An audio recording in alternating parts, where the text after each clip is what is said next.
इसमें आप देखते हैं पेशेंट हमारा एकदम से पल्सलेस हो गया। सो इसमें अनकॉन्शियस, अनरिस्पॉन्सिव और पल्सलेस हमारी जो है इसमें 3 टर्म्स होती हैं। तो कार्डियक अरेस्ट किसी को बोलने से पहले सबसे पहले क्या होगा, वो एकदम से बेहोश होगा।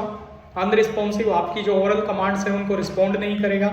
और थर्ड, जब आप उसकी पल्स चेक करोगे तो आपको पल्स नहीं मिलेगी। ये इसमें मोस्ट इंपॉर्टेंट जो है वो पार्ट होता है।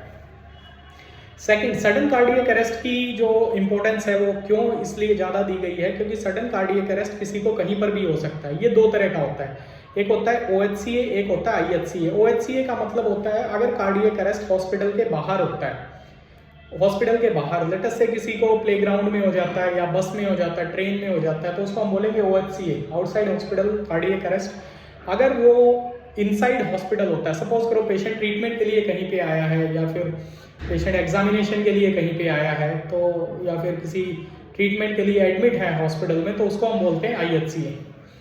तो OHCA और IHCA आपको ध्यान में रखनी है। तो इसमें 2 चीज़ें होती हैं। OHCA outside hospital cardiac arrest, उसमें भी आप CPR करते हैं, IHCA में भी आप CPR करते हैं। OHCA जो कंपोनेंट है यानी आउटसाइड हॉस्पिटल, उसमें आप अनाउंस करते हैं कॉल फॉर हेल्प और वहाँ पे आपकी मशीन आती है AED। IHCA में आप क्या अनाउंस करते हैं, IHCA में आप अनाउंस करते हैं कोड ब्लू। ध्यान में रखिएगा इसको, कोड ब्लू एक मोस्ट इंपॉर्टेंट चीज़ है नाउअडेज। हॉस्पिटल के सारे स्टाफ को इसके बारे में जानकारी होनी चाहिए। हॉस्पिटल के अंदर एक कोड अनाउंस होता है जिसको हम बोलते हैं कोड ब्लू।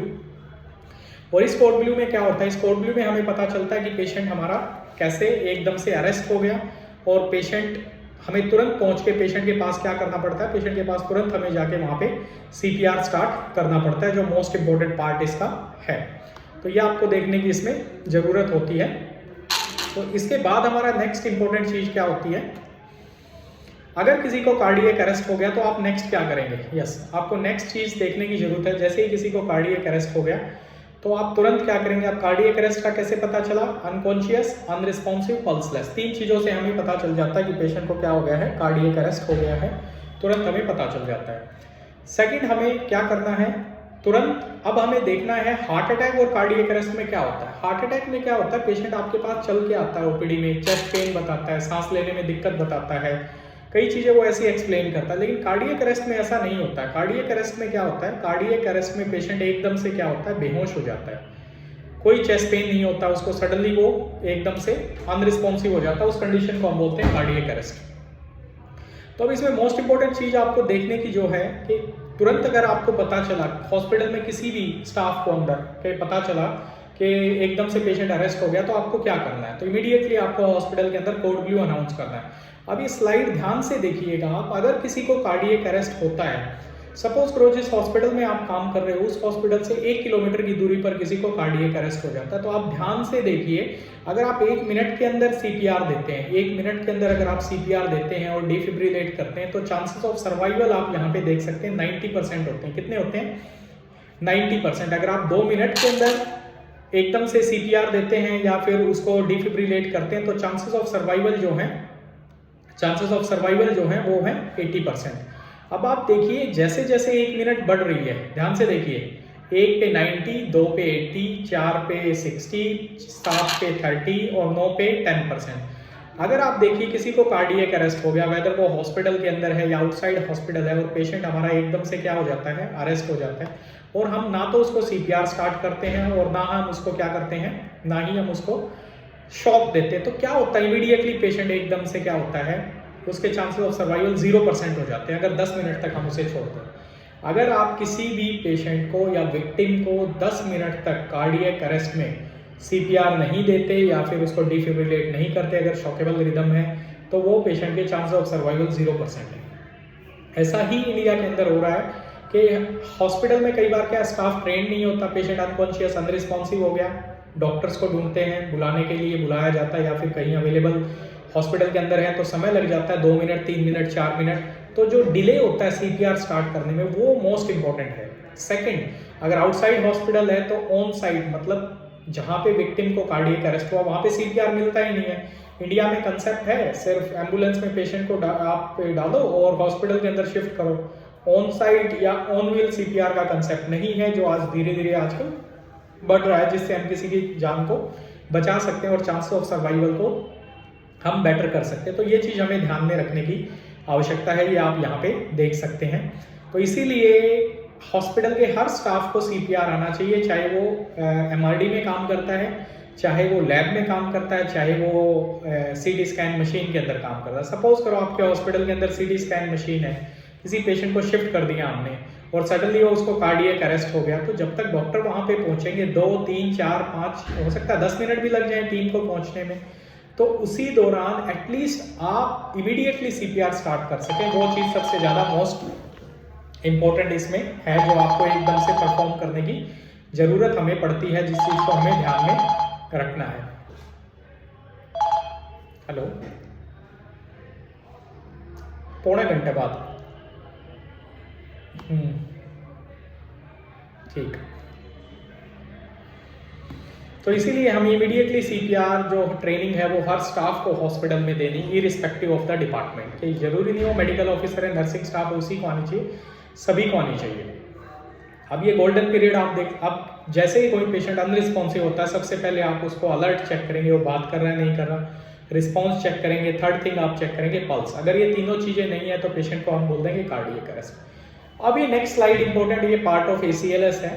इसमें आप देखते हैं कि जब भी किसी को कार्डियक अरेस्ट होता है तो वो कार्डियक अरेस्ट 4 तरह का होता है। कार्डियक अरेस्ट में हमारे 4 कंपोनेंट होते हैं, जिसमें 2 रिदम जो है हमारे शॉकेबल हैं, 2 रिदम जो है वो शॉकेबल हैं, और जो 2 रिदम है वो हमारे अनशॉकेबल है। यहाँ पे आप देख सकते हैं ventricular fibrillation, pulseless PT, pulseless electrical activity, asystole. आप जस्ट इनको ध्यान में रखिएगा, एक बार आगे डिस्कस करेंगे।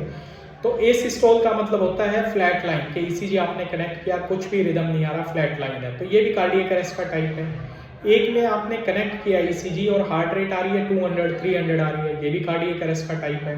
जब पल्स नहीं है और आपने कनेक्ट किया, हार्ट रेट आ रही है 20, 30 और पल्स नहीं है, ये पल्सलेस इलेक्ट्रिकल एक्टिविटी।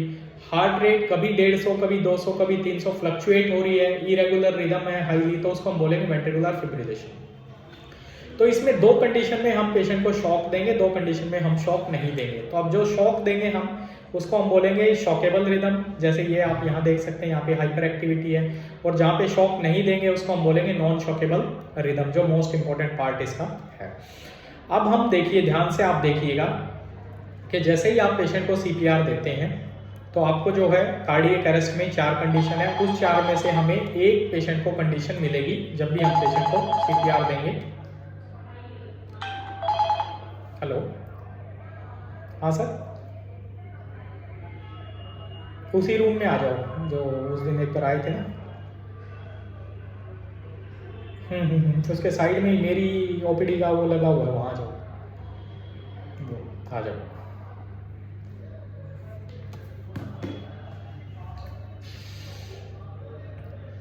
तो आप यहाँ पे आप देख सकते हैं जो 4 रिदम है हमारे, 2 शॉकेबल हैं, 2 नॉन शॉकेबल हैं। शॉकेबल और नॉन शॉकेबल रिदम आप यहाँ पे देख सकते हैं। उसके बाद हम डिस्कस करेंगे हमने जैसे CPR क्या होता है। तो यहाँ पे आप देखिए, CPR एक इमरजेंसी फर्स्ट एड प्रोसीजर है, जिसमें आप मेंटेन करते हैं रेस्पिरेशन और ब्लड सर्कुलेशन को पर्सन्स का, जिसमें ब्रीथिंग और हार्ट बीट जो है वो सडनली स्टॉप हो जाती है। तो आपको इसमें ध्यान देने की जरूरत है। हम तुरंत CPR स्टार्ट करेंगे। CPR जो हम स्टार्ट करेंगे वो 30:2 रेशो में करेंगे। 30 बार चेस्ट को दबाएंगे, 2 बार सांस देंगे, और इसमें जो कंप्रेशन रहेगा वो 30:120 रहेगा।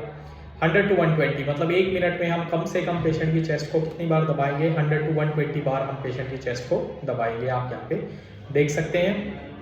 उसके बाद मोस्ट इंपॉर्टेंट पार्ट आप यहाँ पे देखेंगे कि अडल्ट में हमें जो चेस्ट को कंप्रेस करना है वो करना है 2 इंचेस, और पीडियाट्रिक केसेस में हमें जो कंप्रेस करना है वो हमें कंप्रेस करना है 2 to 1.5 इंचेस। ये हमारी टेक्निक होती है, ये यहाँ पे आप देख सकते हैं जो एम्बू बैग लगाने की टेक्निक है। ये हमारा हेड टेल चेन लिफ्ट है, यहाँ पे आप देख सकते हैं 30:2 रेशो में हमें कंप्रेशन वेंटिलेशन रेशो है हमारी, आप देख सकते हैं। और 2 रेस्क्यूअर CPR यहाँ पे। अब जो हम पेशेंट को डिफिब्रिलेट करते हैं, शॉक देते हैं, उसमें हमारी 2 कंडीशन होती हैं। एक में तो हम देते हैं शॉकेबल रिदम, एक में हम देते हैं non shockable rhythm. Non shockable में शॉक की जरूरत नहीं होती, शॉकेबल में हम पेशेंट को शॉक देते हैं। तो डिफिब्रिलेटर में हम मशीन जो यूज़ करते हैं वो है हमारी AED मशीन और डिफिब्रिलेटर। डिफिब्रिलेटर आपने सभी ने हॉस्पिटल के अंदर देखा होगा, जिसको हम बोलते हैं मैनुअल डिफिब्रिलेटर, जिसमें हम एनर्जी सेलेक्ट करते हैं, चार्ज करते हैं और पेशेंट को डिलीवर करते हैं शॉक। लेकिन एक नई मशीन है, यहाँ पे आप देख सकते हैं साइड में, यहाँ पे जिसको पैड लगी हुई है, तो इसको हम बोलते हैं AED, automated external defibrillator. Automated external defibrillator एक ऐसा डिवाइस है जिससे हम पेशेंट को शॉक डिलीवर करते हैं। ठीक है, तो अब हमारा कार्डियक अरेस्ट में शॉकेबल नॉन शॉकेबल रिदम है। अगर हम AED यूज करते हैं, AED का मतलब होता है ऑटोमेटेड एक्सटर्नल डिफिब्रिलेटर, और जो हम OHCA में यूज करते हैं, आउटसाइड हॉस्पिटल कार्डियक अरेस्ट में OHCA में हम यूज करते हैं AED मशीन, जिससे हम पेशेंट को शॉक डिलीवर करते हैं। AED में हम करते हैं power on, attach pad, plug in connector, analyse rhythm और शॉक। AED में हमें एक कंपोनेंट याद करना होता है PAPS, पापास जो हम इसको बोलते हैं, जिसमें हम पावर को ऑन करते हैं, अटैच पैड करते हैं, प्लग इन पैड कनेक्टर करते हैं, एनालाइज रिदम करते हैं और शॉक करते हैं, जो मोस्ट इंपॉर्टेंट पार्ट इसका होता है।